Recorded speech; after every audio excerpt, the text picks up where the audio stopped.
In this tutorial I will talk about movement generators. That's good for moving objects, obviously. So we leave the camera target to define the space. Let's see, define it with stars, okay. And now let's make a simple object in the middle, smaller, and we move the camera to the back a little bit, that you see the whole space inside the cube.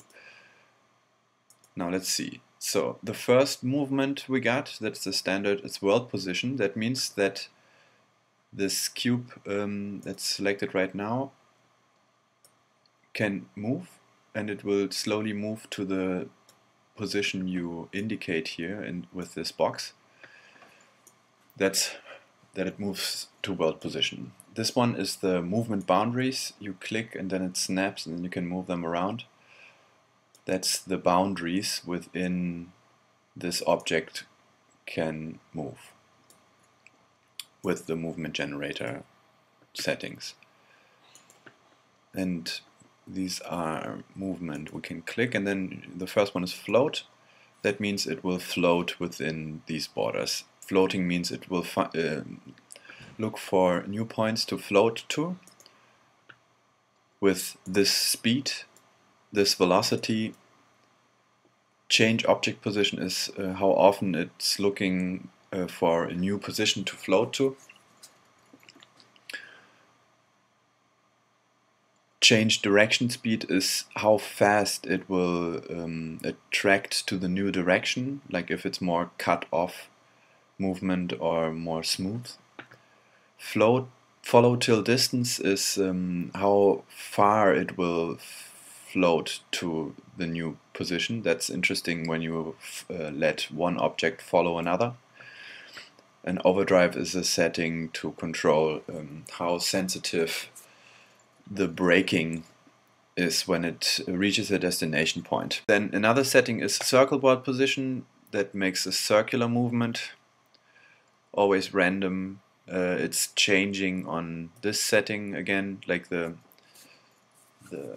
circular settings change whenever this gets triggered. Then another movement is follow camera. Then it follows the camera. That means it will go to the camera, and when you move the camera it will always follow the camera. Another thing, circle camera. Obviously it will circle around the camera. You can always see here very good what these objects really do, rather than looking here. Another movement is follow target. There you can select in another object where that object will follow to. For example, camera target, so it will go to the camera target. If you use a multi-model object like a floater, then it will pick one of these floaters to move to. Let's see, follow target plus world position floater. Exactly, and now it will choose one of these floaters to move to. Let's blend this out that you can see better. So here we are with our object. Let's give that a star. And you see that it goes to these floaters. So that's nice to make objects interact with each other. This plus world position means that, let's have a look at it with the camera target. So it will move to the, let's fade these out. So it will move to the camera target's position. That would be, here is the camera target middle, plus the world position.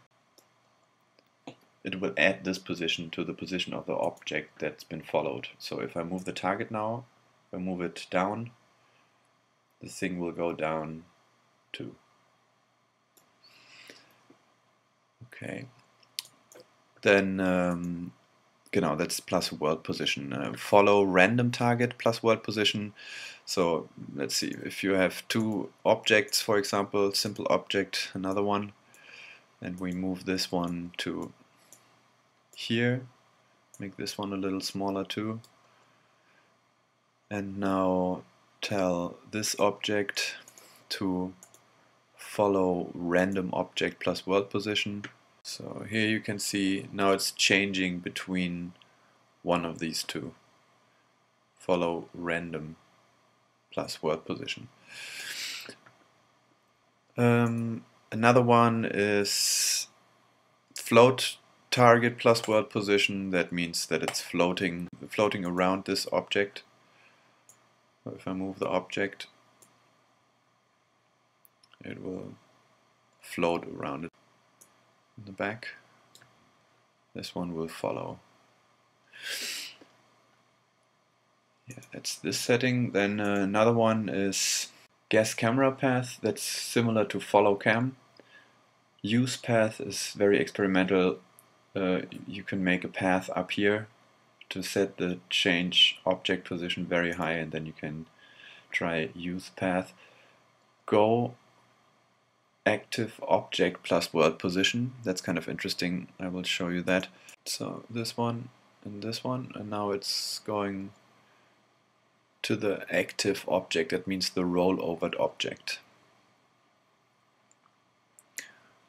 And another thing is blob movement. That means you can connect camera tracking to the object. I make an extra tutorial on that. Let's try the rotation. You have steady rotation. That means with this chance it will change the rotation. Here you can say how fast it goes to the new rotation orientation. So that's kind of cut off. And this one is how fast it can maximum spin. Here you can tell it to only use certain axes, for example only Y axis or X axis and so on. Then here you can, the jump rotation, now it only changes 90 degrees. You can say all axes. Okay, that's too often. Let's see, like this, and then another. So 90, maximum 90 degrees around any axis. Jump rotation random. Okay, that's like it jumps to a certain rotation. That's the difference to steady rotation.